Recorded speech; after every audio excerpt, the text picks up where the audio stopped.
তুষার ঢাকা আলাস্কার দিকে তাকিয়ে এখন গোটা দুনিয়া। হিমশীতল বরফের স্রোতের মতোই শীতল অবস্থা পার করছে বিশ্ব কূটনীতি। এই শুভ্র পাহাড় ঢাকা আলাস্কাতেই আলোচনায় বসবেন যুক্তরাষ্ট্রের প্রেসিডেন্ট ডোনাল্ড ট্রাম্প ও রুশ প্রেসিডেন্ট ভ্লাদিমির পুতিন। নির্বাচনের আগে ট্রাম্পের প্রতিশ্রুতি ছিল একদিনেই ইউক্রেন যুদ্ধ থামিয়ে দেবেন। সে কথা রাখতে না পারলেও এতদিনে পুতিনের সাথে এক টেবিলে বসছেন ট্রাম্প। 2019 সালের পর এটিই হবে প্রেসিডেন্ট অবস্থায় পুতিনের সাথে তার সরাসরি সাক্ষাৎকার।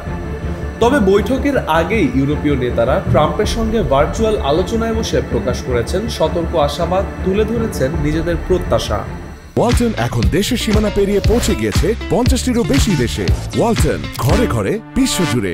ফ্রান্সের ম্যাকো থেকে শুরু করে জার্মানি, ইতালি, পোল্যান্ড সবাই চেয়েছে ইউক্রেনের স্বার্থ ও ইউরোপের নিরাপত্তা যেন থাকে আলাপের কেন্দ্রে। ট্রাম্পও জানিয়েছেন চূড়ান্ত যে কোনো সিদ্ধান্ত নিতে ইউক্রেনের প্রেসিডেন্ট জেলেনস্কির অংশগ্রহণ অপরিহার্য। রাশিয়াকে তিনি সরাসরি সতর্ক করেছেন যুদ্ধ বন্ধ না হলে খুব কঠোর পরিণতি অপেক্ষা করছে দেশটির জন্য।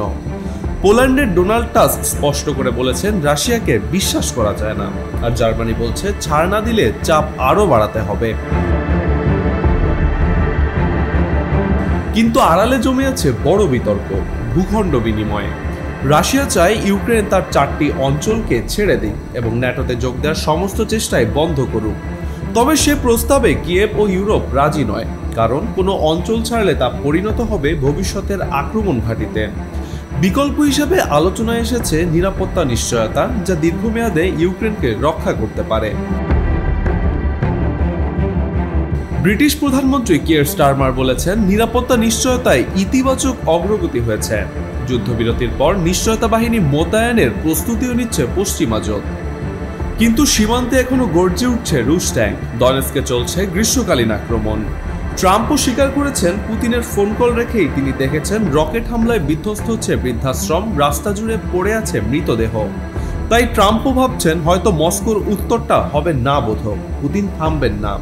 আর তাই আলাস্কার বৈঠক ঘিরে বিশ্বজুড়ে আশা যতটা, শঙ্কাও ততটাই।